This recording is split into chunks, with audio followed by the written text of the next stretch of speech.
ಕರ್ನಾಟಕ ರಾಜ್ಯಾದ್ಯಂತ ಪ್ರಸಾರವಾಗುವ ಹಾಸನ ಜಿಲ್ಲೆಯ ಏಕೈಕ ನಂಬರ್ 1 ಸುದ್ದಿವಾಹಿನಿ ಅಮೋಘ್ ಟಿವಿಯು ಇಂದು ತನ್ನ 20ನೇ ವಾರ್ಷಿಕೋತ್ಸವವನ್ನು ಆಚರಿಸಿಕೊಳ್ಳುತ್ತಿರುವ ಈ ಸಂದರ್ಭದಲ್ಲಿ ನಮ್ಮೆಲ್ಲ ಕೇಬಲ್ ಆಪರೇಟರ್ದಾರರಿಗೆ, ಜಾಹೀರಾತುದಾರರಿಗೆ ಹಾಗೂ ಆತ್ಮೀಯ ವೀಕ್ಷಕರಿಗೆ ಹೃದಯಪೂರ್ವಕ ಧನ್ಯವಾದಗಳು.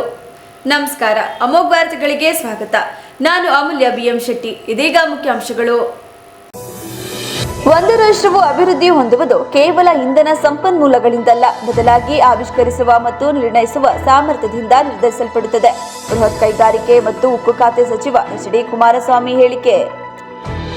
ಮಾಜಿ ಸಚಿವ ಮಹದೇವಪ್ಪ ಮತ್ತು ಶಾಸಕ ತನ್ವೀರ್ ಸೇಠ್ ಅನುಭವಿ ರಾಜಕಾರಣಿಗಳಾಗಿದ್ದು, ಅವರ ಮಾರ್ಗದರ್ಶನ ಹಾಗೂ ಸಲಹೆಗಳನ್ನು ಪಡೆದು ಜಿಲ್ಲೆಯ ಅಭಿವೃದ್ಧಿಗೆ ಒಗ್ಗಟ್ಟಿನಿಂದ ಕೆಲಸ ಮಾಡಲಾಗುವುದು. ನಗರಾಭಿವೃದ್ಧಿ ಸಚಿವ ಡಾಕ್ಟರ್ ಯತೀಂದ್ರ ಸಿದ್ದರಾಮಯ್ಯ ಹೇಳಿಕೆ.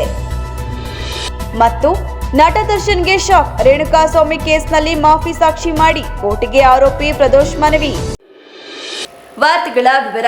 ಇಂಧನ ಭದ್ರತೆಯ ವ್ಯಾಖ್ಯಾನವು ಮೂಲಭೂತ ಪರಿವರ್ತನೆಗೆ ಒಳಗಾಗಿದೆ ಎಂದು ಬೃಹತ್ ಕೈಗಾರಿಕೆ ಮತ್ತು ಉಕ್ಕು ಖಾತೆ ಸಚಿವ HD ಕುಮಾರಸ್ವಾಮಿ ಹೇಳಿದರು.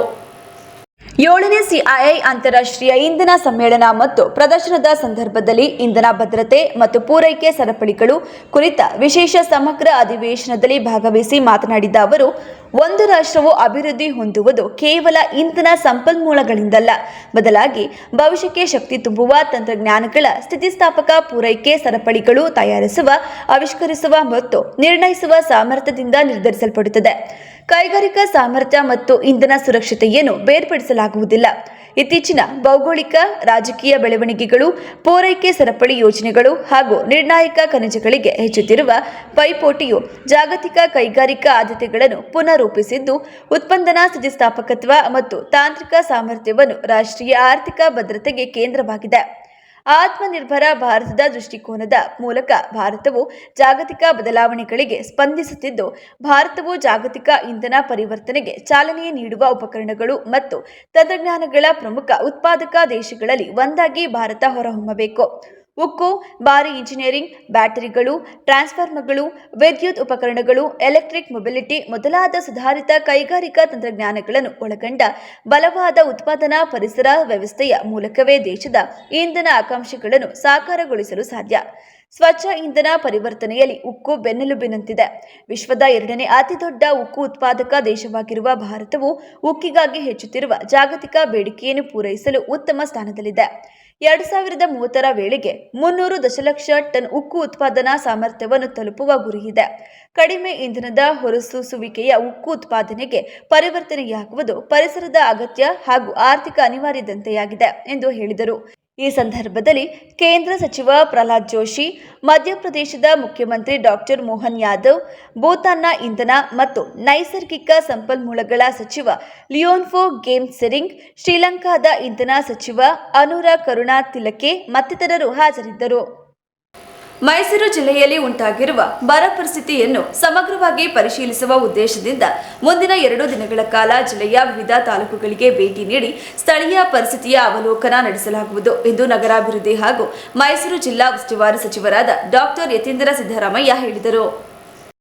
ಸುದ್ದಿಗಾರರೊಂದಿಗೆ ಮಾತನಾಡಿದ ಅವರು, ತಾತ್ಕಾಲಿಕವಾಗಿ ಜಿಲ್ಲಾ ಉಸ್ತುವಾರಿ ಸಚಿವರ ಜವಾಬ್ದಾರಿ ವಹಿಸಿಕೊಂಡಿದ್ದ ಸಂದರ್ಭದಲ್ಲಿ ಅಧಿಕೃತವಾಗಿ ಜಿಲ್ಲೆಗೆ ಭೇಟಿ ನೀಡಲು ಅವಕಾಶವಾಗಿರಲಿಲ್ಲ. ಇದೀಗ ಸಚಿವ ಸಂಪುಟ ರಚನೆಯ ಬಳಿಕ ಮೈಸೂರು ಜಿಲ್ಲಾ ಉಸ್ತುವಾರಿ ಸಚಿವರಾಗಿ ಜವಾಬ್ದಾರಿ ಖಚಿತವಾಗಿರುವ ಹಿನ್ನೆಲೆಯಲ್ಲಿ ಇದೇ ಮೊದಲ ಬಾರಿಗೆ ಅಧಿಕೃತ ಭೇಟಿ ನೀಡುತ್ತಿದ್ದೇನೆ. ಜಿಲ್ಲೆಯ ಜನಪ್ರತಿನಿಧಿಗಳು, ಪಕ್ಷದ ಮುಖಂಡರು ಹಾಗೂ ಅಧಿಕಾರಿಗಳೊಂದಿಗೆ ಸಭೆ ನಡೆಸಿ ಜಿಲ್ಲೆಯ ಅಭಿವೃದ್ಧಿ, ಬರ ಪರಿಸ್ಥಿತಿ ಹಾಗೂ ಸಾರ್ವಜನಿಕ ಸಮಸ್ಯೆಗಳ ಕುರಿತು ಸಮಗ್ರ ಚರ್ಚೆ ನಡೆಸಲಾಗುವುದು ಎಂದು ಹೇಳಿದರು. ಈಗ ಮುಖ್ಯಮಂತ್ರಿಗಳು ಜಿಲ್ಲಾ ಉಸ್ತುವಾರಿ ಸಚಿವರುಗಳಿಗೆ ಆಯಾ ಜಿಲ್ಲೆಯ ತಾಲೂಕುಗಳಿಗೆ ಹೋಗಿ ಬರ ಪರಿವೀಕ್ಷಣೆ ಮಾಡಬೇಕು ಅಂತೇಳಿ ಹೇಳಿದ್ದಾರೆ.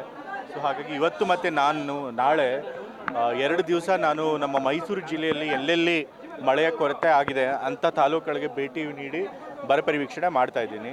ಸೊ ಹಾಗಾಗಿ ಈಗ ಮೈಸೂರು ಉಸ್ತುವಾರಿ ಸಚಿವರಾಗಿ ಮೊದಲು ತಾತ್ಕಾಲಿಕವಾಗಿ ಮಾಡಿದರು, ಈಗ ಬಹುತೇಕ ಖಚಿತ ಆಗಿದೆ. ಹಾಗಾಗಿ ಮೊದಲನೇ ಬಾರಿ ಮೈಸೂರು ಉಸ್ತುವಾರಿ ಸಚಿವನಾಗಿ ಮೈಸೂರಿಗೆ ಬಂದಿರೋದ್ರಿಂದ ಮೊದಲು ನಮ್ಮ ಈ ಉರುಲಿಂಗ ಪೆದ್ದ ಮಠಕ್ಕೆ ಬಂದು ಇಲ್ಲಿ ಜ್ಞಾನಪ್ರಕಾಶ ಸ್ವಾಮಿಗಳ ಆಶೀರ್ವಾದ ಪಡೆದು ನಂತರ ನಮ್ಮ ಸುತ್ತೂರು ಮಠಕ್ಕೂ ಹೋಗಿ ಅಲ್ಲೂ ಆಶೀರ್ವಾದ ಪಡೆದು ನಂತರ ಎಲ್ಲ ತಾಲೂಕುಗಳಿಗೆ ಹೋಗ್ತಾರೆ. ಸಚಿವ ಸಂಪುಟ ಇಲ್ಲ, ಈಗಾಗಲೇ ಹೇಳಿದ್ನಲ್ಲ, ಮೈಸೂರು ಉಸ್ತುವಾರಿ ಸಚಿವರೇ ತಾತ್ಕಾಲಿಕವಾಗಿ ಕೊಟ್ಟಿದ್ರು. ಸಚಿವ ಸಂಪುಟ ವಿಸ್ತರಣೆ ಆದಮೇಲೆ ಮತ್ತೆ ಮೈಸೂರು ಉಸ್ತುವಾರಿ ಸಿಗುತ್ತಾ ಇಲ್ವೋ ಗೊತ್ತಿರಲಿಲ್ಲ. ಹಾಗಾಗಿ ನಾನು ಅಧಿಕೃತವಾಗಿ ಎಲ್ಲೂ ಹೋಗಿರಲಿಲ್ಲ. ಈಗ ಮೈಸೂರು ಉಸ್ತುವಾರಿನೇ ಭೌತಿಕ ಖಚಿತ ಆಗಿರೋದ್ರಿಂದ ನಾನು ಮೊದಲನೇ ಬಾರಿ ಮೈಸೂರು ಉಸ್ತುವಾರಿ ಸಚಿವನಾಗಿ ಬಂದಿರೋದ್ರಿಂದ ಮಟ್ಟಿಗೆ ಹಿರಿಯ ಶಾಸಕರಾದ ಮಹದೇವಪ್ಪ ಹಾಗೂ ತನ್ವೀರ್ ಸೇಠ್ ಸೇರಿದಂತೆ ಜಿಲ್ಲೆಯ ಎಲ್ಲ ಜನಪ್ರತಿನಿಧಿಗಳು ಅನುಭವಿ ರಾಜಕಾರಣಿಗಳಾಗಿದ್ದು ಅವರ ಮಾರ್ಗದರ್ಶನ ಹಾಗೂ ಸಲಹೆಗಳನ್ನು ಪಡೆದು ಜಿಲ್ಲೆಯ ಅಭಿವೃದ್ಧಿಗೆ ಒಗ್ಗಟ್ಟಿನಿಂದ ಕೆಲಸ ಮಾಡಲಾಗುವುದು ಎಂದು ಹೇಳಿದರು. ಈಗಾಗಲೇ ನಮ್ಮ ವರಿಷ್ಠರು ಯಾರ್ಯಾರು ಅಸಮಾಧಾನಿತಿದ್ದಾರೆ ಅವ್ರನ್ನೆಲ್ಲ ಹೋಗಿ ನೇರವಾಗಿ ಭೇಟಿ ಮಾಡಿ ಅವರ ಮನವೊಲಿಸುವಂಥ ಕೆಲಸ ಮಾಡಿದ್ದಾರೆ. ಸೊ ಹಾಗಾಗಿ ಯಾವುದೇ ಭಿನ್ನಮತ ಇಲ್ಲ, ಅದು ಶಮನ ಆಗುತ್ತೆ.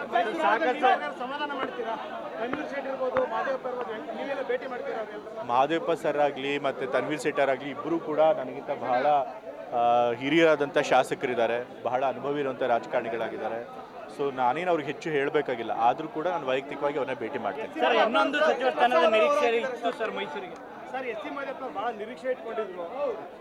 ಮಹದೇವಪ್ಪ ಸರ್ ಅವ್ರ ಹೆಸರನ್ನು ಕೂಡ ತಂದೆಯವರು ಕೊಟ್ಟಿದ್ರು ಲಿಸ್ಟ್ನಲ್ಲಿ. ಬಟ್ ಹೈಕಮಾಂಡ್ ಅವರು ಈ ಬಾರಿ ಮಹದೇವಪ್ಪ ಸರ್ ಅವ್ರನ್ನ ಪರಿಗಣಿಸಿಲ್ಲ. ಯಾರಾದರೂ ಎಸ್ ಸಿ ಬಲಗೈ ಇದರೊಳಗೆ ಯಾರಾದರೂ ಹೊಸ ಮುಖಗಳನ್ನು ಕೊಡಬೇಕು ಅಂತ ಹೇಳಿ ನರೇಂದ್ರ ಸ್ವಾಮಿ ಅವ್ರನ್ನ ಅವ್ರು ಆಯ್ಕೆ ಮಾಡಿದ್ದಾರೆ. ಬಟ್ ತಂದೆಯವರು ಎಚ್ ಸಿ ಮಹದೇವಪ್ಪ ಅವರ ಹೆಸರನ್ನ ಕೊಟ್ಟಿದ್ರು. ಹೌದು, ನಾ ಹೇಳಾಯ್ತಲ್ಲ, ಮೊದಲನೇ ಲಿಸ್ಟಲ್ಲೂ ಕೊಟ್ಟಿದ್ರು, ಇವಾಗ ಕೊಡಬೇಕಾದ್ರೂ ಲಿಸ್ಟಲ್ಲಿ ಕೊಟ್ಟಿದ್ರು.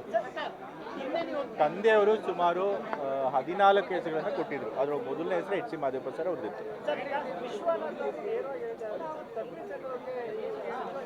ವಿಶ್ವನಾಥ್ ಅವರು ಈ ಸುಮ್ಮನೆ ಏನಾದರೂ ಹೇಳ್ತಿರ್ತಾರೆ, ಅವ್ರಿಗಿಲ್ದೇ ಇರೋದು, ಅವರಲ್ಲಿ ಸಾಕ್ಷಿ ಇಲ್ಲ, ಆಧಾರ ಇಲ್ಲ, ಏನಾದರೂ ಹೇಳ್ತಿರ್ತಾರೆ. ಈಗ ತಂದೆಯವರು ಎಲ್ರಿಗೂ ಗೊತ್ತಿರೋ ಹಾಗೆ ಜಮೀರ್ ಅವ್ರ ಬಗ್ಗೆ ಏನೋ ಶಿಫಾರಸ್ ಮಾಡಿರಲಿಲ್ಲ. ಸೊ ಹಾಗಾಗಿ 2 ಮುಸ್ಲಿಂ ಸ್ಥಾನಗಳು ಖಾಲಿ ಇತ್ತು. 2ರಲ್ಲಿ ಒಂದು ತನ್ವೀರ್ ಸೇಠ್ ಅವ್ರನ್ನ ಮಾಡ್ಬೋದಾಗಿತ್ತು. ಆದರೆ ಹೈಕಮಾಂಡ್ ಅವರು ಬೇರೆ ಬೇರೆ ಕಾರಣಗಳಿಗೋಸ್ಕರ ಜಮೀರ್ ಅವರೇ ಈ ಬಾರಿನೂ ಆಯ್ಕೆ ಮಾಡಬೇಕು ಮಂತ್ರಿಯಾಗಿ ಅಂತ ಹೇಳಿ ಅವರು ಆಯ್ಕೆ ಮಾಡಿದ್ದಾರೆ. ಹಾಗಾಗಿ ತನ್ವೀರ್ ಸೇಠ್ ಅವ್ರಿಗೆ ತಪ್ಪಿದೆ. ಸೊ ಇದರೊಳಗೆ ತಂದೆಯವ್ರದ್ದೇನು ಕೈವಾಡ ಇಲ್ಲ. ಅದು ನನಗೆ ಗೊತ್ತಿಲ್ಲ. ಬಟ್ ತಂದೆಯವರು ಒಟ್ಟು 14 ಜನಕ್ಕೆ ಹೆಸರು ಕೊಟ್ಟಿದ್ರು. ನಾನು ಕೂಡ ಅದ್ರೊಳಗೆ ನೋಡಿಲ್ಲ. ತಂದೆಯವ್ರನ್ನ ಹತ್ರ ಕೇಳಿದ್ದಷ್ಟೇ. ಕೆಲವರು ಹೆಸರು ಹೇಳಿದ್ರು, ಈ ಥರ ಮಹದೇವಪ್ಪ ಸರ್ ಹೆಸರು ಕೊಟ್ಟಿದ್ದನ್ನು, ಮತ್ತು ಇನ್ನೂ ಒಂದಷ್ಟು ಜನ ಹೆಸರುಗಳನ್ನು ಕೊಟ್ಟಿದ್ದೇನೆ ಹೇಳಿದರು. ಸೊ ಹಾಗಾಗಿ ಅದ್ರೊಳಗೆ ಎಷ್ಟು ಜನದ ಆಗಿದೆ ನನಗೂ ಗೊತ್ತಿಲ್ಲ. ನಾನು ಹೇಳಿದ್ನಲ್ಲ, ಪೂರ್ತಿ ಲಿಸ್ಟ್ ನಾನು ನೋಡಿಲ್ಲ, ತಂದೆಯವ್ರ ಬಾಯಿಂದ ಕೇಳಿದ್ದಷ್ಟೇ. ನಾನು ಮಹದೇವಪ್ಪ ಭಾರತ ದೇಶವು ಯಾವುದೇ ಒಂದು ಜಾತಿ ಅಥವಾ ಧರ್ಮದ ಆಧಾರದ ಮೇಲೆ ನಿರ್ಮಾಣವಾಗಿಲ್ಲ. ಸಂವಿಧಾನ, ಪ್ರಜಾಪ್ರಭುತ್ವ ಹಾಗೂ ಧರ್ಮ ನಿರಪೇಕ್ಷ ಮೌಲ್ಯಗಳ ಆಧಾರದ ಮೇಲೆ ರಾಷ್ಟ್ರ ನಿರ್ಮಾಣವಾಗಿದ್ದು, ಎಲ್ಲ ಸಮುದಾಯಗಳಿಗೂ ಸಮಾನ ಅವಕಾಶ ಹಾಗೂ ಗೌರವ ನೀಡುವ ಪರಂಪರೆಯನ್ನು ನಮ್ಮ ದೇಶ ಹೊಂದಿದೆ ಎಂದು ಹೇಳಿದರು. ನಾನೇನು ಹೇಳಿದಪ್ಪ ಅಂತಂದರೆ, ಹಿಂದೂ ರಾಷ್ಟ್ರ ಆಯಿತು ಅಂತಂತಂದರೆ ಈ ಹಿಂದುತ್ವವಾದಿಗಳೇನಿದ್ದಾರೆ ಅವರು ಮತ್ತೆ ಮನುಸ್ಮೃತಿಲಿ ಇರುವಂಥ ಸಾಮಾಜಿಕ ವ್ಯವಸ್ಥೆನೇ ವಾಪಸ್ ತರ್ತಾರೆ. ಮನುಸ್ಮೃತಿಲಿರುವಂಥ ಸಾಮಾಜಿಕ ವ್ಯವಸ್ಥೆ ಅಂತಂದ್ರೇನು? ಅದು ಶೋಷಣೆ ಮಾಡುವಂಥ ವ್ಯವಸ್ಥೆ. ಸೊ ಆ ರೀತಿ ಶೋಷಣೆ ಆದರೆ ಮತ್ತೆ ಯಾರು ನಾವೆಲ್ಲ ಶೂದ್ರ ಸಮುದಾಯದಿರ್ಬೋದು, ದಲಿತ ಸಮುದಾಯದವರು, ಅವರೆಲ್ಲ ಜಾತಿ ವ್ಯವಸ್ಥೆಯಲ್ಲಿ ಮತ್ತೆ ಶೋಷಣೆಗೆ ಹೋಗ್ತೀವಿ. ಸೊ ಹಾಗಾಗಿ ಆ ಜಾತಿ ವ್ಯವಸ್ಥೆ ಮತ್ತೆ ಬರಬಾರ್ದು ಅಂತ ಹೇಳಿದ್ರು. ಅಂಬೇಡ್ಕರ್ ಅವರು ಏನು ಹೇಳಿದರು? ಅಂಬೇಡ್ಕರ್ ಅವ್ರು ಹೇಳಿದ್ರು ಗೊತ್ತಿದೆ ಸರ್. ಸೊ ಅದೇ ಕೋಟನೇ ನಾನು ಹೇಳಿದ್ದು, ಬೇರೆ ಇನ್ನೇನು ನಾನು ಹೊಸದಾಗಿ ಏನು ಹೇಳಿಲ್ಲ. ಅಂಬೇಡ್ಕರ್ ಅವ್ರು ಹೇಳಿದರು, if India becomes a Hindu rashtra there won't be it's more danger to the country, very dangers to the country ಅಂತ ಹೇಳಿದರು. ಸೊ ಅದನ್ನೇ ನಾನು ಹೇಳಿದ್ದು. ಯಾತಕ್ಕೆ ಇಷ್ಟು ವರ್ಷಗಳು ಕೂಡ ನಮ್ಮ ಕಂಟ್ರಿ ಇರೋದೇ ಸೆಕ್ಯುಲರ್ ಆಗಿ, ಈಗಲೂ ಕೂಡ ಸೆಕ್ಯುಲರ್ ಆಗೇ ಇದೆ. ಈಗಲೂ ಕೂಡ ಒಂದು ರಿಲಿಜಿಯಸ್ ಕಂಟ್ರಿ ಅಲ್ಲ ನಮ್ಮದು.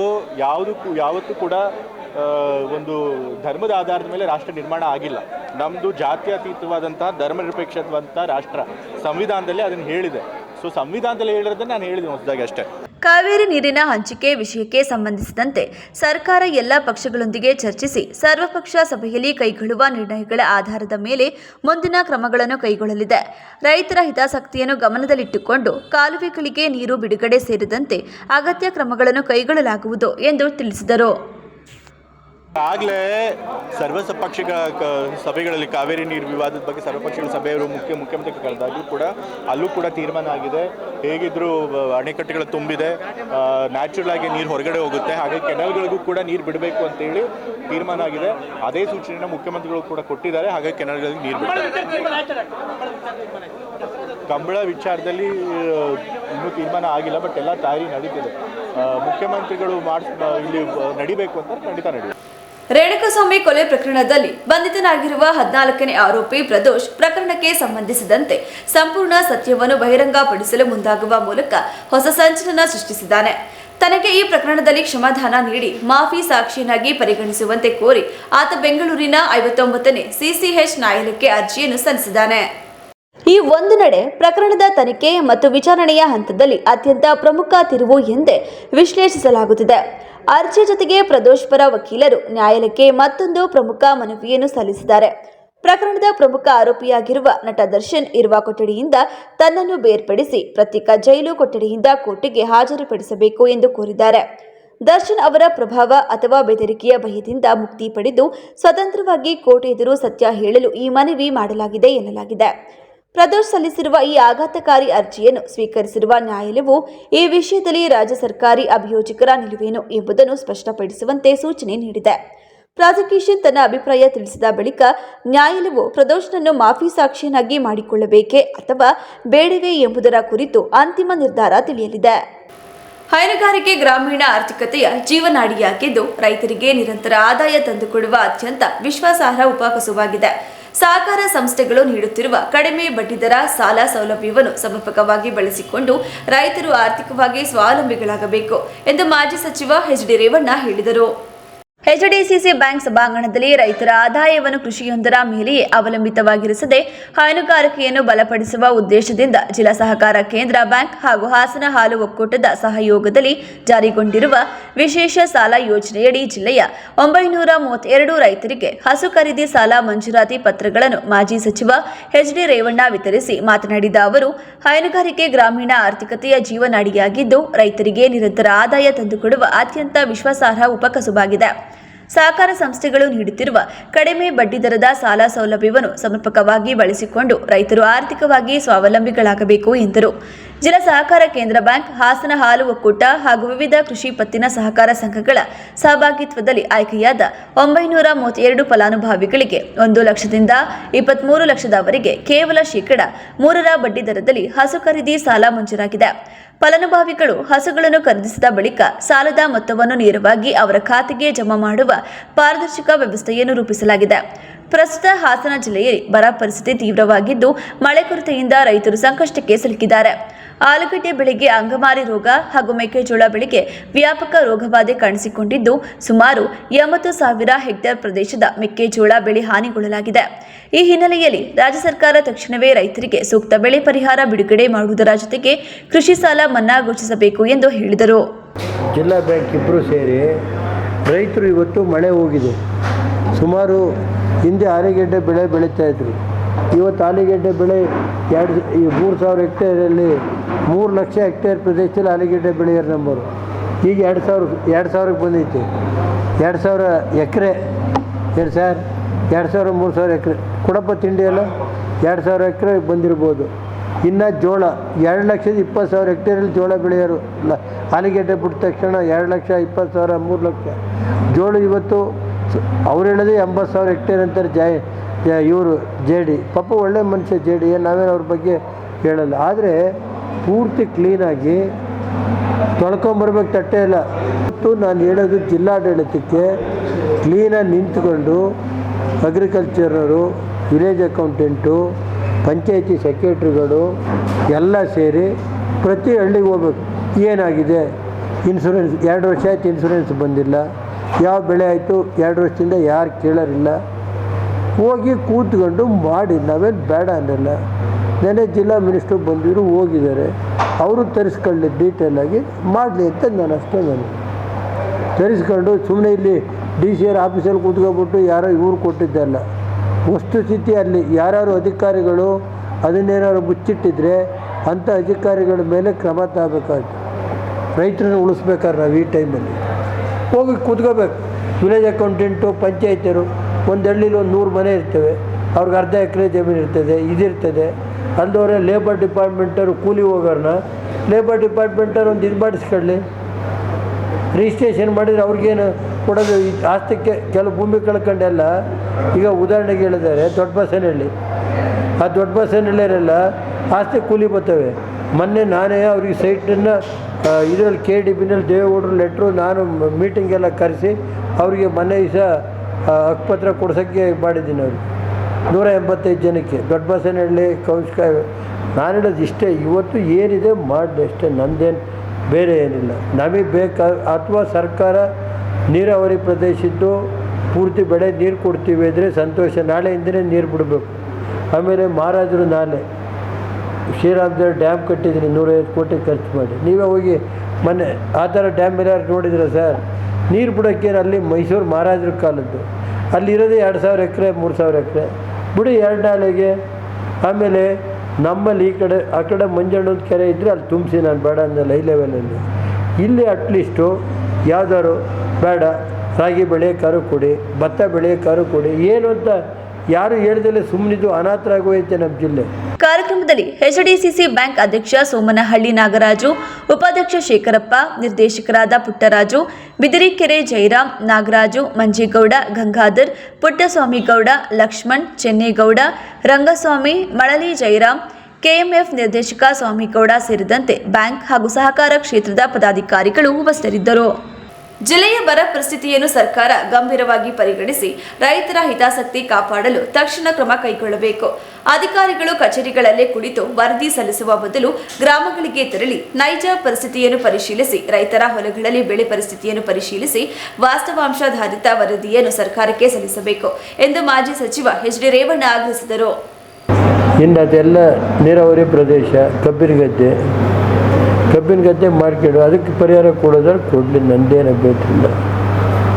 ಬರ ಎಲ್ಲೈತೆ ಅಲ್ಲಿ ನೋಡಲಿ, ಕೊಡಿ, ಯಾರು ಬೇಡ ಅಂದರು. ಜೋಳ ಎಲ್ಲೋಯ್ತೆ, ಅಧಿಕಾರಿಗಳು ಪಾಪ ಮಂತ್ರಿಗಳು ಬರುವಾಗ ಎಲ್ಲಿ ನೋವಾಗಿದೆ ಅದು ತೋರಿಸ್ಬೇಕು.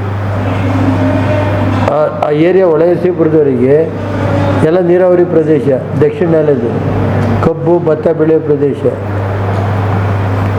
ಅಲ್ಲಿ ಬೆಳೆ ಹೋಗಿದ್ರೆ ಕೊಡಿ. ನಾನು ಹೇಳೋದು ಪತ್ತೆ ಹೆಚ್ಚಿ ಅರಸೀಕೆರೆ ಏನು ಮಾಡಿದೆ, ಈಗ ಒಳಸಿಪುರಕ್ಕೆ ಬಂದವರು ಸಂತೋಷ. ನಮ್ಮ ರೈತರಿಗೆ ಯಾರೋ ಬಂದು ಸಹಾಯ ಮಾಡ್ತೀವಿ ನಾವು ಬೇಡ ಅನ್ನೋಕ್ಕಾಗುತ್ತೇನು ರೀ? ಹೊಟ್ಟೆವ್ರಿ ಯಾಕೆ ಕೊಡ್ಬೇಕು ನಾನು? ಕರೆಕ್ಟಾ ಸರ್?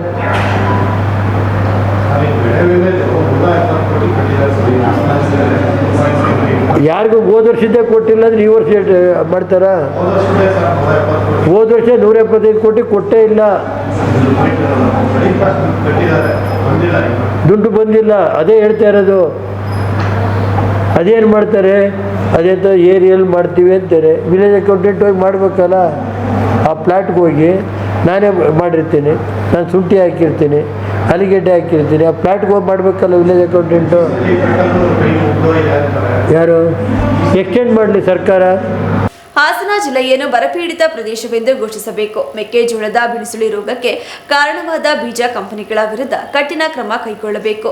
ಬೆಳೆ ನಷ್ಟಕ್ಕೆ ಸೂಕ್ತ ಪರಿಹಾರ ನೀಡಬೇಕು ಹಾಗೂ ಕೃಷಿ ಸಾಲವನ್ನು ಸಂಪೂರ್ಣ ಮನ್ನಾ ಮಾಡಬೇಕು ಎಂದು ಆಗ್ರಹಿಸಿ ಕರ್ನಾಟಕ ಪ್ರಾಂತ್ಯ ರೈತ ಸಂಘ ಜಿಲ್ಲಾ ಸಮಿತಿಯ ನೇತೃತ್ವದಲ್ಲಿ ರೈತರು ಪ್ರತಿಭಟನೆ ನಡೆಸಿ ಜಿಲ್ಲಾಡಳಿತಕ್ಕೆ ಮನವಿ ಸಲ್ಲಿಸಿದರು. ಈ ವೇಳೆ KPRS ಜಿಲ್ಲಾ ಪ್ರಧಾನ ಕಾರ್ಯದರ್ಶಿ HR ನವೀನ್ ಕುಮಾರ್ ಮಾತನಾಡಿ, ಈ ಬಾರಿ ಮುಂಗಾರು ಮಳೆ ತೀವ್ರ ಕೊರತೆಯಾಗಿದ್ದು ಹಾಸನ ಜಿಲ್ಲೆಯಲ್ಲಿ 60ಕ್ಕೂ ಹೆಚ್ಚು ಮಳೆ ಕೊರತೆಯಾಗಿದೆ. ಇದರಿಂದ ಜಿಲ್ಲೆಯಾದ್ಯಂತ ಬರದ ಛಾಯೆ ಆವರಿಸಿದ್ದು, ಕೃಷಿಯನ್ನೇ ನಂಬಿಕೊಂಡಿರುವ ರೈತರು ಬೆಳೆ ಬೆಳೆಯಲು ಹಾಗೂ ಬೆಳೆದಿರುವ ಅಲ್ಪ ಸ್ವಲ್ಪ ಬೆಳೆಯನ್ನು ಉಳಿಸಿಕೊಳ್ಳಲು ಸಾಧ್ಯವಾಗದೆ ತೀವ್ರ ಸಂಕಷ್ಟ ಎದುರಿಸುತ್ತಿದ್ದಾರೆ. ಕಳೆದ 15 ವರ್ಷಗಳಿಂದ ಅಂಗಮಾರಿ ರೋಗದಿಂದ ರೈತರು ನಿರಂತರ ನಷ್ಟ ಅನುಭವಿಸುತ್ತಿದ್ದರೂ ಸರ್ಕಾರ ಶಾಶ್ವತ ಪರಿಹಾರ ಕಂಡುಕೊಳ್ಳಲು ವಿಫಲವಾಗಿದೆ. ಪರಿಣಾಮ ರೈತರು ಮೆಕ್ಕೆಜೋಳ ಹಾಗೂ ಶುಂಠಿ ಬೆಳೆಗೆ ಮುಖ ಮಾಡಿದ್ದಾರೆ. ಆದರೆ ಕಳೆದ 2-3 ವರ್ಷಗಳಿಂದ ಮೆಕ್ಕೆಜೋಳಕ್ಕೂ ಬಿಳಿಸುಳಿ ರೋಗ ಕಾಣಿಸಿಕೊಂಡಿದ್ದು ಸಾವಿರಾರು ರೈತರು ಸಂಕಷ್ಟಕ್ಕೆ ಸಿಲುಕಿದ್ದಾರೆ.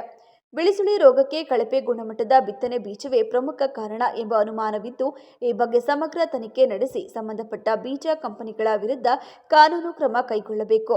ಕೇಂದ್ರ ಮತ್ತು ರಾಜ್ಯ ಸರ್ಕಾರಗಳ ಬೆಳೆ ವಿಮೆ ಯೋಜನೆಗಳು ರೈತರಿಗೆ ಯಾವುದೇ ನೆರವಾಗುತ್ತಿಲ್ಲವೆಂದು ಹೇಳಿದರು. ಹಾಸನ ಜಿಲ್ಲೆಯನ್ನು ಬರಪೀಡಿತ ಜಿಲ್ಲೆ ಅಂತೇಳಿ ಘೋಷಣೆ ಮಾಡಬೇಕು. ಜೊತೆಗೆ ಈ ಬರಪೀಡಿತ ಜಿಲ್ಲೆ ಅಂತೇಳಿ ಘೋಷಣೆ ಮಾಡಿದರ ಹಿನ್ನೆಲೆಯಲ್ಲಿ ಆ ಎಲ್ಲ ಮಾನದಂಡಗಳನ್ನು ಅನುಸರಿಸಿ ಎಲ್ಲ ರೀತಿಯ ಬರ ಪರಿಹಾರದ ಕಾರ್ಯಕ್ರಮಗಳನ್ನು ಮತ್ತು ಬರ ಪರಿಹಾರದ ಕಾಮಗಾರಿಗಳನ್ನು ಕೈಗೊಳ್ಳಬೇಕು. ಬರ ಪರಿಹಾರವನ್ನು ರೈತರಿಗೆ ನೀಡಬೇಕು. ಜೊತೆಗೆ ಇವತ್ತು ಹಾಸನ ಜಿಲ್ಲೆಯಲ್ಲಿ ಸುಮಾರು 50% ಹೆಚ್ಚು ಪ್ರಮಾಣದ ಮಳೆ ಕಡಿಮೆ ಆಗಿದೆ.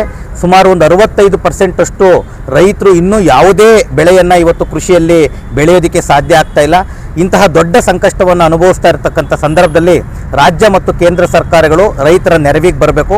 ಮತ್ತು ಇನ್ನೊಂದು ಹಾಸನ ಜಿಲ್ಲೆಯಲ್ಲಿ ಒಂದು ದೊಡ್ಡ ಸಂಕಷ್ಟ ಏನಪ್ಪ ಅಂತ ಹೇಳಿದ್ರೆ, ಇಷ್ಟು ವರ್ಷ ನಮ್ಮ ಜಿಲ್ಲೆಯ ಅತ್ಯಂತ ಉತ್ಕೃಷ್ಟ ಬೆಳೆ ಆಗಿರ್ತಕ್ಕಂಥ ಆಲೂಗೆಡ್ಡೆಯನ್ನು ನಾವು ಬೆಳೆದು ಜೀವನವನ್ನು ಮಾಡ್ತಾ ಇದ್ವಿ. ಆದರೆ ಈಗ ಆಲೂಗೆಡ್ಡೆ ಅಂಗಮಾರಿ ರೋಗದಿಂದ ಬೆಳೆಯನ್ನು ಬೆಳೆಯೋಕ್ಕಾಗ್ತಾ ಇಲ್ಲ. ಈಗ 3-4 ವರ್ಷಗಳಿಂದ ಎಲ್ಲರೂ ಆಲೂಗೆಡ್ಡೆಯಿಂದ ಮೆಕ್ಕೆಜೋಳಕ್ಕೆ ಶಿಫ್ಟ್ ಆಗಿದ್ದೀವಿ. ಈ ಮೆಕ್ಕೆಜೋಳಕ್ಕೆ ಶಿಫ್ಟ್ ಆದಾಗ ಈಗ ಮೆಕ್ಕೆಜೋಳದಲ್ಲೂ ಕೂಡ ಬಿಳಿಸುಳಿ ರೋಗ ಅಂತಕ್ಕಂಥದ್ದು ದೊಡ್ಡ ಪ್ರಮಾಣದಲ್ಲಿ ಬಂದು ರೈತರಿಗೆ ನಷ್ಟವನ್ನು ಉಂಟು ಮಾಡ್ತಾ ಇದೆ. ನಾವು ಈ ಮೂಲಕ KPRS ಒತ್ತಾಯ ಮಾಡೋದೇನಂತ ಹೇಳಿದ್ರೆ, ಈ ರೀತಿಯ ಬಿಳಿಸುಳಿ ರೋಗಕ್ಕೆ ಕಳಪೆ ಬಿತ್ತನೆ ಬೀಜವೂ ಕೂಡ ಒಂದು ಪ್ರಮುಖವಾಗಿರ್ತಕ್ಕಂಥ ಕಾರಣ. ರಸಗೊಬ್ಬರ ಮತ್ತು ಕೀಟನಾಶಕ ಕಂಪನಿಗಳು ಸೇರಿ ಈ ರೀತಿಯಾಗಿರ್ತಕ್ಕಂಥ ಗೋಲ್ಮಾಲನ್ನು ಮಾಡ್ತಾ ಇದ್ದಾವೆ ಅಂತಕ್ಕಂಥ ಅನುಮಾನ ಇದೆ. ಸರ್ಕಾರ ಕೂಡಲೇ ಅವರುಗಳ ಮೇಲೆ, ಕಂಪನಿಗಳ ಮೇಲೆ ಕ್ರಮವನ್ನು ಕೈಗೊಳ್ಳಬೇಕು ಮತ್ತು ಎಲ್ಲ ರೀತಿಯ ನಷ್ಟವನ್ನು ಭರಿಸೋದಕ್ಕೆ ಸಾಧ್ಯ ಆಗಬೇಕು. ಮತ್ತು ಈಗಾಗಲೇ ಇವರು ಬೆಳೆ ವಿಮೆಗೆ ಅಂತೇಳಿ ಪ್ರತಿ ಎಕರೆಗೆ ಸುಮಾರು 600 ರೂಪಾಯಿ ಹಣವನ್ನು ಸರ್ಕಾರಕ್ಕೆ ಮತ್ತು ಕಂಪನಿಗಳಿಗೆ, ವಿಮಾ ಕಂಪನಿಗಳಿಗೆ ರೈತರು ಕಟ್ಟಿದ್ದಾರೆ. ಆದರೆ 3 ವರ್ಷದಿಂದ 1 ರೂಪಾಯಿ ಹಣವನ್ನು ವಾಪಸ್ ಬಂದಿಲ್ಲ. ಅಂದರೆ ಲಕ್ಷಾಂತರ ರೈತರ ಈ ಒಟ್ಟು ಹಣ ಯಾರ ಹತ್ರ ಹೋಗಿ ಸೇರ್ತಾ ಇದೆ, ಅದರ ಲಾಭವನ್ನು ಯಾರು ಪಡಿತಾ ಇದ್ದಾರೆ ಅಂತೇಳಿ ಪತ್ತೆ ಹಚ್ಚಕ್ಕೆ ಸಾಧ್ಯ ಆಗಬೇಕು. ಅಷ್ಟು ಹಣ ವಾಪಸ್ಸು ರೈತರಿಗೆ ಬರಬೇಕು.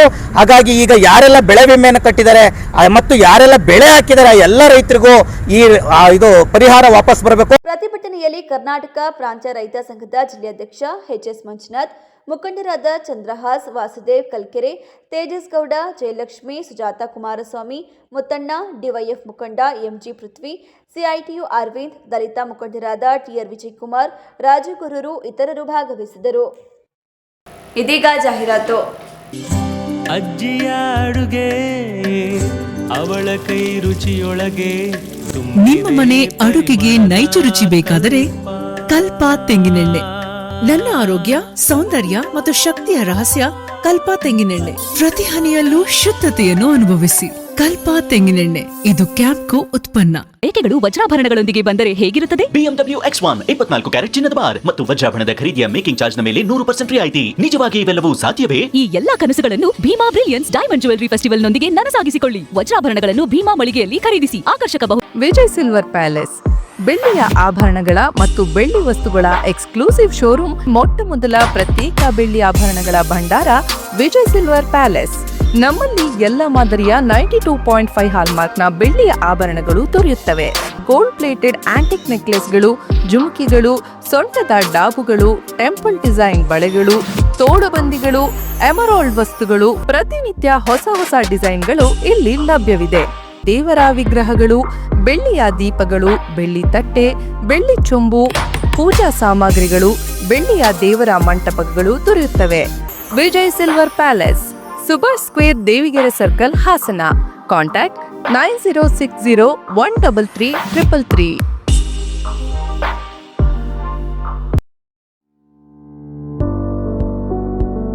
ಮನೆ ಕಟ್ಟೋದು ಒಂದು ಕನ್ಸಾದ್ರೆ ಆ ಕನಸಿಗೆ ಜೀವ ತುಂಬೋದು ಫರ್ನಿಚರ್ಸ್. ಬ್ಯೂಟಿಫುಲ್ ಹೌಸ್ ಏನೋ ಇದೆ, ಬಟ್ ಕಂಪ್ಲೀಟ್ ಫೀಲಿಂಗ್ ಇಲ್ಲ. ಸೊ ನಿಮ್ಮ ಮನೆಗೆ ಹೊಸ ಲುಕ್ ಕೊಡ್ಬೇಕು ಅಂದ್ರೆ welcome to hitech furnitures. Luxury sofas, stylish dining set, premium bedroom collections, modern office furnitures, ನಿಮ್ಮ ಮನೆಗೆ ಬೇಕಾಗುವಂತಹ ಎಲ್ಲ ಫರ್ನಿಚರ್ಸ್ ಇಲ್ಲಿ ಸಿಗುತ್ತೆ. ಅದು ಕೂಡ premium quality, latest designs, friendly service ಜೊತೆಗೆ ಅಫೋರ್ಡಬಲ್ ಪ್ರೈಸ್ ಕೂಡ ಸಿಗುತ್ತೆ. ಹೈಟೆಕ್ ಫರ್ನಿಚರ್ ಅಲ್ಲಿ ಅವೈಲೇಬಲ್ ಇರುವಂತಹ ಡಿಫರೆಂಟ್ ವುಡನ್ ಕಲೆಕ್ಷನ್ಸ್ ಗಳಲ್ಲಿ teak wood, sheesham wood, rose wood ಹೀಗೆ ಪ್ರತಿಯೊಂದು ಮೆಟೀರಿಯಲ್ಗೂ ಅದರದೇ ಆದ ಸ್ಟ್ರೆಂತ್, ಡ್ಯೂರಬಿಲಿಟಿ, ಫಿನಿಶಿಂಗ್ ಮತ್ತು ಸ್ಟೈಲ್ ಇದೆ.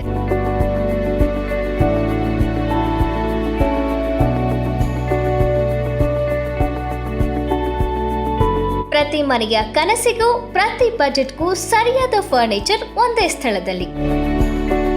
ಹೈಟೆಕ್ ಫರ್ನಿಚರ್, ನಿಮ್ಮ ಮನೆಗೆ ಸ್ಟೈಲ್, ಫ್ಯಾಮಿಲಿಗೆ comfort. JM orchid, Ramanathapura bypass road, Bharat petrol bunk ಎದುರು, ಅರ್ಕಲಗೂಡು. ಮೂರ್ನಾಡ್, ಹಾಸನ್, ಗೋಣಿಕೊಪ್ಪ, ಯಲವಾಲ, ಕನಕಪುರ, ರಾಮನಗರ, ಮಂಡ್ಯ, ಬೆಂಗಳೂರು, ದ್ವಾರಕಾ, ಕಲ್ಪೆಟ್ಟದಲ್ಲಿ ಬ್ರಾಂಚಸ್ಗಳಿದೆ. So visit your nearest showroom.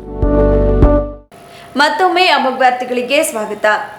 ರಾಷ್ಟ್ರೀಯ ಹಬ್ಬ ಸ್ವಾತಂತ್ರ್ಯ ದಿನಾಚರಣೆ ಹಾಗೂ ದಿವಂಗತ ದೇವರಾಜ ಅರಸು ಅವರ ಜಯಂತಿಯನ್ನು ಅತ್ಯಂತ ಅಚ್ಚುಕಟ್ಟಾಗಿ ಮತ್ತು ಅರ್ಥಪೂರ್ಣವಾಗಿ ಆಚರಿಸಲು ಅಗತ್ಯ ಕ್ರಮ ವಹಿಸುವಂತೆ ಶಾಸಕ ಎ ಮಂಜು ಅಧಿಕಾರಿಗಳಿಗೆ ಸೂಚನೆ ನೀಡಿದರು. ತಾಲೂಕು ಕಚೇರಿ ಸಭಾಂಗಣದಲ್ಲಿ ನಡೆದ ಪೂರ್ವಭಾವಿ ಸಭೆಯ ಅಧ್ಯಕ್ಷತೆ ವಹಿಸಿ ಮಾತನಾಡಿ, ಸಾರ್ವಜನಿಕರು, ಶಾಲಾ ಕಾಲೇಜು ವಿದ್ಯಾರ್ಥಿಗಳು ಹಾಗೂ ಎಲ್ಲ ಇಲಾಖೆಗಳ ಅಧಿಕಾರಿಗಳ ಸಕ್ರಿಯ ಪಾಲ್ಗೊಳ್ಳುವಿಕೆಯೊಂದಿಗೆ ಈ ಬಾರಿಯ ಸಮಾರಂಭವನ್ನು ಯಶಸ್ವಿಗೊಳಿಸಲು ಅಗತ್ಯ ಸಿದ್ಧತೆಗಳನ್ನು ಕೈಗೊಳ್ಳುವಂತೆ ಕಟ್ಟುನಿಟ್ಟಿನ ಸೂಚನೆ ನೀಡಲಾಯಿತು. ಸ್ವಾತಂತ್ರ್ಯ ದಿನದಂದು ಬೆಳಗ್ಗೆ 8ಕ್ಕೆ ತಾಲೂಕು ಕಚೇರಿ ಆವರಣದಿಂದ ಸ್ತಬ್ಧ ಚಿತ್ರಗಳು ಹಾಗೂ ಶಾಲಾ ಮಕ್ಕಳನ್ನೊಳಗೊಂಡ ಆಕರ್ಷಕ ಮೆರವಣಿಗೆ ಹೊರಟು ಪ್ರಮುಖ ಬೀದಿಗಳಲ್ಲಿ ಸಂಚರಿಸಿ 9ಕ್ಕೆ ಕಾರ್ಯಕ್ರಮ ನಡೆಯುವ ಬಾಲಕರ ಪದವಿ ಪೂರ್ವ ಕಾಲೇಜು ಮೈದಾನವನ್ನು ತಲುಪಬೇಕು. ಕಾರ್ಯಕ್ರಮವನ್ನು ಗರಿಷ್ಠ 2 ಅಥವಾ 2.5 ಗಂಟೆಗಳ ಒಳಗೆ ಮುಕ್ತಾಯಗೊಳಿಸುವಂತೆ ಸೂಚಿಸಲಾಯಿತು. ರಾಷ್ಟ್ರೀಯ ಹಬ್ಬದ ಆಚರಣೆಯು ಕೇವಲ ಒಂದು ಇಲಾಖೆಗೆ ಸೀಮಿತವಾಗಿರದೆ ಎಲ್ಲ ಸರ್ಕಾರಿ ಇಲಾಖೆಗಳ ಅಧಿಕಾರಿಗಳು ಮತ್ತು ಸಿಬ್ಬಂದಿ ಕಡ್ಡಾಯವಾಗಿ ಹಾಜರಿರಬೇಕು. ಕೇವಲ ಸರ್ಕಾರಿ ಕಾರ್ಯಕ್ರಮವಾಗದೆ ಸಾರ್ವಜನಿಕರ ಹಬ್ಬದಂತೆ ನಡೆಸಬೇಕು. ಹೆಚ್ಚಿನ ಅಂಕ ಪಡೆದ ವಿದ್ಯಾರ್ಥಿಗಳು ಹಾಗೂ ವಿವಿಧ ಕ್ಷೇತ್ರದ ಸಾಧಕರನ್ನು ಗೌರವಿಸಲು ಸಭೆಯಲ್ಲಿ ನಿರ್ಧರಿಸಲಾಯಿತು. ಸ್ವಾತಂತ್ರ್ಯ ದಿನಾಚರಣೆ ಮತ್ತು ದೇವರಾಜ ಅರಸು ಜಯಂತಿಯ ಸಭೆಯನ್ನು ನಡೆಸಿ ವರ್ಷದಂತೆ ಸಭೆ ಯಾವ ರೀತಿ ಪ್ರೋಗ್ರಾಮ್ ಮಾಡ್ತಿದ್ದೀವಿ ಮಾಡಬೇಕು ಅಂತೇಳಿ ತೀರ್ಮಾನ ಮಾಡಿದ್ದೀವಿ. ಮುಖ್ಯ ಅತಿಥಿಗಳು ಮತ್ತು ಭಾಷಣಗಾರರು ಸಬ್ಜೆಕ್ಟ್ ಬಗ್ಗೆ ಅರಿವಿದ್ದವರನ್ನ ಗುರುತು ಮಾಡಿ ಅವ್ರನ್ನ ಕರೆಸೋದು ಒಂದು ತೀರ್ಮಾನ ಆಗಿದೆ. ಪ್ರತಿ ವರ್ಷದಂತೆ ಮಾರ್ಚ್ ಫಸ್ಟ್ ಇದರಲ್ಲಿ ಸ್ವತಂತ್ರ ದಿನಾಚರಣೆ ದಿವಸ ತಹಸೀಲ್ದಾರ್ ಆಫೀಸಿಂದ ಹಿಡಿದು ನಮ್ಮ ಸ್ಕೂಲ್ವರೆಗೆ ಹೋಗ್ತಕ್ಕಂಥದ್ದು ಎಲ್ಲರೂ ಕೂಡ ಭಾಗವಹಿಸಬೇಕು. ಇಲಾಖೆಯವರು ಪ್ರತಿಯೊಬ್ಬರು ಕೂಡ ಯಾರು ತಪ್ಪಿಸ್ಕೊಳ್ಳಾಗಿಲ್ಲ, ಪ್ರತಿಯೊಬ್ಬರು ಇರಬೇಕು ಅಂತ ಹೇಳಿ ಸೂಚನೆ ಕೊಟ್ಟಿದ್ವಿ. ಪ್ರತಿ ವರ್ಷದಂತೆ ಅತಿ ಹೆಚ್ಚಾಗಿ ಈ ಮೊಮೆಂಟಲ್ಸ್ ಕೊಡೋಂಗಿಲ್ಲ, ಬುಕ್ಕನ್ನ ಕೊಡುವಂತ ಒಂದು ಪ್ರವೃತ್ತಿಯನ್ನ ಬದಲಾವಣೆ ಮಾಡಿದ್ದೀವಿ. ಇದು ಈ ಸಲ ವಿಶೇಷವಾದದ್ದು. ಅದು ದೇಶಾದ್ಯಂತ ಏನ್ ನಡೀತದೆ ಇದನ್ನ ನಾವು ನಮ್ಮ ಜನರಿಗೆ ಸ್ವತಂತ್ರದ ಬಗ್ಗೆ ಅರಿವು ಮೂಡಿಸಕ್ಕಂಥ ಕೆಲಸವನ್ನ ತಾಲೂಕು ಆಡಳಿತ ನಾವೆಲ್ಲ ಸೇರಿ ಎಲ್ಲ ಅಧಿಕಾರಿ ವರ್ಗದವರು ಸೇರಿ ಇದಕ್ಕೆ ನಾವೆಲ್ಲ ಮಾಡೋದ್ರ ಜೊತೆಗೆ ಸಾರ್ವಜನಿಕರು ಇದಕ್ಕೆ ಪಾಲ್ಗೊಳ್ಬೇಕು ಅಂತ ಹೇಳಿ ಈ ಸಂದರ್ಭದಲ್ಲಿ ತಹಸೀಲ್ದಾರ್ ಕೆಸಿ ಸೌಮ್ಯ, ಬಿಇಒ ಕೆಪಿ ನಾರಾಯಣ್, ತಾಲೂಕು ಪಂಚಾಯಿತಿ ಮುಖ್ಯ ಅಧಿಕಾರಿ ನಾಗೇಂದ್ರ ಕುಮಾರ್ ಸೇರಿದಂತೆ ವಿವಿಧ ಇಲಾಖೆ ಅಧಿಕಾರಿಗಳು ಹಾಜರಿದ್ದರು. ಹಾಸನದ ಜಯ ಟೆಕ್ನೋ ಶಾಲೆಯಲ್ಲಿ ಗುರುಪೂರ್ಣಿಮೆಯ ಅಂಗವಾಗಿ ವಿಶೇಷ ಕಾರ್ಯಕ್ರಮವನ್ನು ಭಕ್ತಿಭಾವದಿಂದ ಹಾಗೂ ಸಂಭ್ರಮದಿಂದ ಆಚರಿಸಲಾಯಿತು. ಕಾರ್ಯಕ್ರಮಕ್ಕೆ ಹಿರಿಯ ಶಿಕ್ಷಣ ತಜ್ಞ ಹಾಗೂ ಅನುಭವಿ ಶಿಕ್ಷಕರಾದ ಪೀಟರ್ ಅಲ್ಫೋನ್ಸ್ ಲೋಬೋ ಮುಖ್ಯ ಅತಿಥಿಯಾಗಿ ಆಗಮಿಸಿ ಗುರುವಿನ ಮಹತ್ವ, ಶಿಕ್ಷಕರ ಆದರ್ಶ ಜೀವನ ಹಾಗೂ ವಿದ್ಯಾರ್ಥಿಗಳ ಭವಿಷ್ಯ ನಿರ್ಮಾಣದಲ್ಲಿ ಶಿಕ್ಷಕರ ಪಾತ್ರದ ಕುರಿತು ಪ್ರೇರಣಾದಾಯಕವಾಗಿ ಮಾತನಾಡಿದರು. ವಿಶೇಷ ಅತಿಥಿಯಾಗಿ ಶೆಮ್ರಾಂಗ್ ಬಟರ್ಫ್ಲೈ ಪ್ಲೇ ಸ್ಕೂಲ್ನ ಲೋಕೇಶ್ ಅವರು ಭಾಗವಹಿಸಿ ವಿದ್ಯಾರ್ಥಿಗಳೊಂದಿಗೆ ಸಂವಾದ ನಡೆಸಿ ವಿವಿಧ ಚಟುವಟಿಕೆಗಳ ಮೂಲಕ ಮಕ್ಕಳನ್ನು ಉತ್ಸಾಹಭರಿತರನ್ನಾಗಿಸಿದರು.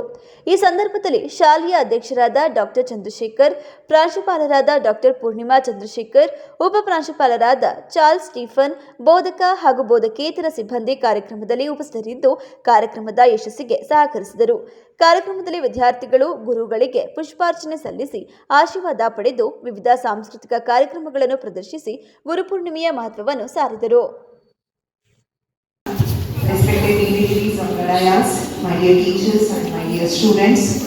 Today we are gathered here to celebrate the beautiful tradition of expressing gratitude to our Gurus. Guru is not just a teacher in the classroom, but anyone who inspires us and to become a better human being in the society. Dear students, today is the wonderful day and perfect day to thank your teachers. Respect them, listen their guidance, and take the blessing from all the teachers. This is the perfect day to take the blessing from your teachers. And also make them proud through your hard work, honest, and a good character. The only gift what you can give it to your teachers. What you can give it to your teachers? What's the gift you can give to your teachers? Tell children. Showing the performance in studies and also as well as responsible citizen in the nation, right? So don't forget the teachers. Always remember the teachers, respect the teachers, because they are the foundation or the pillars of your education life. Not only teacher is an influencer to me get into the education. See, he was used to teach science, but I learned many things with moral values about science. The true and to get the all in my life success, there is a guru everywhere. Respected Peter Bobo sir, respected professor, respected principal, respected all my teachers, respected my dear students. Today is an auspicious day, especially for me is a double auspicious, because calling my guru into showcasing India or Guru Purnima is a wonderful. It was my dream. Really, dream comes true.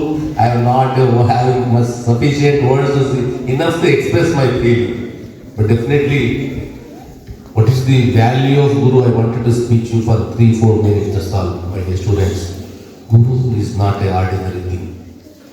I will take few examples of Guru where the history who created the history and reference gone through the Gurus. Have you know about Sachin Tendulkar? No? How many knows about Sachin Tendulkar? How many knows about his Guru Ramanand Achrekar? You know that without Ramanand Achrekar, Sachin would never reach his highest goal in the history of cricket goal.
ಸಾಮಾಜಿಕ ಕಾಳಜಿ ಮತ್ತು ಸೇವೆಯ ಸಂಕೇತವಾಗಿ Hassan Hoysala Rotary ಕ್ಲಬ್ನ ಜಿಲ್ಲಾ ನಿಯೋಜಿತ ನಿಧಿ ಯೋಜನೆ 2025-26ರ ಅಡಿಯಲ್ಲಿ ಹಾಸನದ ಸಂಜೀವಿನಿ ಆಸ್ಪತ್ರೆಗೆ ಶವ ಸಂರಕ್ಷಣಾ ಫ್ರೀಜರ್ ಬಾಕ್ಸ್ ಕೊಡುಗೆಯಾಗಿ ಹಸ್ತಾಂತರಿಸಲಾಯಿತು. 2025-26 ರೋಟರಿ ಜಿಲ್ಲಾ ರಾಜ್ಯಪಾಲರಾದ ರೋಟೇರಿಯನ್ ಕೆ ಪಾಲಾಕ್ಷರ್ ಅವರು ಶವ ಸಂರಕ್ಷಣಾ ಫ್ರೀಜರ್ ಬಾಕ್ಸ್ ಅನ್ನು ಶಾಸಕ ಹಾಗೂ ಸಂಜೀವಿನಿ ಆಸ್ಪತ್ರೆಯ ಅಧ್ಯಕ್ಷರಾದ ಸ್ವರೂಪ್ರಕಾಶ್ ರವರಿಗೆ ಹಸ್ತಾಂತರಿಸಿದರು. ಈ ಸಂದರ್ಭದಲ್ಲಿ ಮಾತನಾಡಿದ ಶಾಸಕ ಸ್ವರೂಪ್ರಕಾಶ್, ಇಂತಹ ಉದಾತ್ತ ಕಾರ್ಯವನ್ನು ಕೈಗೊಂಡ ಹಾಸನ ಹೊಯ್ಸಳ ರೋಟರಿ ಕ್ಲಬ್ಗೆ ಹೃದಯಪೂರ್ವಕ ಕೃತಜ್ಞತೆಗಳು. ಸಮಾಜದ ಅಗತ್ಯವನ್ನು ಗುರುತಿಸಿ ಕಾಳಜಿ ಹಾಗೂ ದೂರದೃಷ್ಟಿಯಿಂದ ಅದನ್ನು ಪೂರೈಸಿದ್ದಾರೆ ಎಂದು ಹೇಳಿದರು. ಸುಮೇಶ್ ಎಲ್ಲರೂ ಕೂಡ ಹಿಂದೆ ನಮ್ಮ ಸಂಜೀವಿನಿ ಸಹಕಾರಿ ಆಸ್ಪತ್ರೆ ತಮಗೆಲ್ಲ ಗೊತ್ತಿರೋ ಹಾಗೆ ಹಿಂದೆ ಡಾಕ್ಟರ್ ಗುರುರಾಜ್ ಹೆಬ್ಬಾರ್ ಅವರು ಮತ್ತು ದಿವಂಗತ HS ಪ್ರಕಾಶ್ ನಮ್ಮ ತಂದೆ ಅಂತರು ಮತ್ತು ಡಾಕ್ಟರ್ PC ಮುನಗುಂಡಿ ಅವರು ಅವರೆಲ್ಲ ಹಿರಿಯರು ಸೇರಿ ಸುಮಾರು 83-85ನೇ ಇಸ್ವಿಲಿ 86ನೇ ಇಸ್ವಿಲಿ ಈ ಒಂದು ಸಂಸ್ಥೆನ ಪ್ರಾರಂಭ ಮಾಡಿದ್ದು. ಇದು ಕರ್ನಾಟಕದಲ್ಲಿ ಇದು 2ನೇ ಒಂದು ಸಹಕಾರಿ ಆಸ್ಪತ್ರೆಯಾಗಿ ಹೊರಹೊಮ್ಮಿದೆ. ಹಾಗಾಗಿ ಹಿಂದೆನೂ ಕೂಡ ತಾವೆಲ್ಲರೂ ಸೇರಿ ನಮಗೆ ಡಯಾಲಿಸಿಸ್ ಮಿಷಿನ್ನು ಕೂಡ ಹಸ್ತಾಂತರ ಕೊಟ್ಟಿದ್ದೀರಿ ತಮ್ಮ ಒಂದು ರೋಟರಿ ಸಂಸ್ಥೆಯಿಂದ. ನಾವು ಕೂಡ ತಾವು ಏನು ನಮ್ಮ ಮೇಲೆ ನಮ್ಮ ಸಂಸ್ಥೆಯ ಮೇಲೆ ಗೌರವವನ್ನಿಟ್ಟು ತಾವು ಏನು ಡಯಾಲಿಸಿಸ್ ಮಿಷನ್ನ ಕೊಟ್ಟಿದ್ದೀರಿ ಅದು ಕೂಡ ನಾವು ಬಡವರಿಗೆ ವಿಶೇಷವಾಗಿ ಪ್ರಾಮಾಣಿಕವಾಗಿ ಅವರಿಗೆ ತುಂಬ ಕಡಿಮೆ ದರದಲ್ಲಿ ಮತ್ತು ಉಚಿತವಾಗಿ ಅವರಿಗೆ ಸೇವೆ ಸಲ್ಲಿಸುವಂಥ ಕೆಲಸನ ನಾವು ಕೂಡ ಪ್ರಾಮಾಣಿಕವಾಗಿ ಮಾಡ್ತಾ ಇದ್ದೀವಿ. ಅದೇ ರೀತಿ ಈ ಒಂದು ಸಂದರ್ಭದಲ್ಲಿ ತಾವು ಏನು ಮಾರ್ಚರಿ ಒಂದು ಫ್ರೀಸರ್ನ ಕೂಡ ಕೊಟ್ಟಿದ್ದೀರಿ. ಇದು ಕೂಡ ನಾವು ಭಾಳ ಕಮ್ಮಿ ದರದಲ್ಲಿ ಮತ್ತು ಉಚಿತವಾಗಿ ಒಂದು ಸೇವೆಯನ್ನು ಸಲ್ಲಿಸಲಿಕ್ಕೆ ನಾವು ಕೂಡ ಸಂಸ್ಥೆ ವತಿಯಿಂದ ಭಾಳ ಉತ್ಸುಕರಾಗಿ ಈ ಹಿಂದೆನೂ ಕೂಡ ತಾವು ಸಹಕಾರ ಮಾಡ್ತಾ ಬಂದರೆ ಮುಂದೆನೂ ಕೂಡ ಇದೇ ರೀತಿ ಸಹಕಾರ ನಮ್ಮ ರೋಟರಿ ಹೊಯ್ಸಳ ವತಿಯಿಂದ ನಮಗೆ ಇದೇ ಥರ ಸಹಕಾರ ಮಾಡಲಿ ಅಂತ ಹೇಳಿ ಮತ್ತೊಮ್ಮೆ ಸಾಮಾಜಿಕವಾಗಿ ಈ ಸಂದರ್ಭದಲ್ಲಿ D S Ravi, B N Ramesh, Manjunath, Mohan D, H Suresh, doctor Ravikumar, L P Nalini, Rohit Vanitha ಹಾಜರಿದ್ದರು. ಕೊನೆಯಲ್ಲಿ ಮತ್ತೊಮ್ಮೆ ಮುಖ್ಯಾಂಶಗಳು.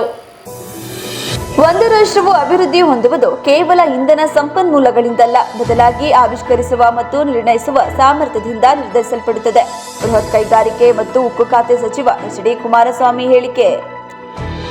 ಮಾಜಿ ಸಚಿವ ಮಹದೇವಪ್ಪ ಮತ್ತು ಶಾಸಕ ತನ್ವೀರ್ ಸೇಠ್ ಅನುಭವಿ ರಾಜಕಾರಣಿಗಳಾಗಿದ್ದು ಅವರ ಮಾರ್ಗದರ್ಶನ ಹಾಗೂ ಸಲಹೆಗಳನ್ನು ಪಡೆದು ಜಿಲ್ಲೆಯ ಅಭಿವೃದ್ಧಿಗೆ ಒಗ್ಗಟ್ಟಿನಿಂದ ಕೆಲಸ ಮಾಡಲಾಗುವುದು. ನಗರಾಭಿವೃದ್ಧಿ ಸಚಿವ ಡಾಕ್ಟರ್ ಯತೀಂದ್ರ ಸಿದ್ದರಾಮಯ್ಯ ಹೇಳಿಕೆ.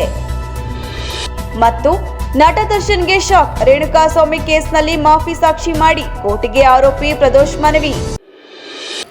ಮುಂದಿನ ವಾರ್ತಾ ಪ್ರಸಾರದೊಂದಿಗೆ ಮತ್ತೆ ಭೇಟಿಯಾಗೋಣ. ವಂದನೆಗಳು.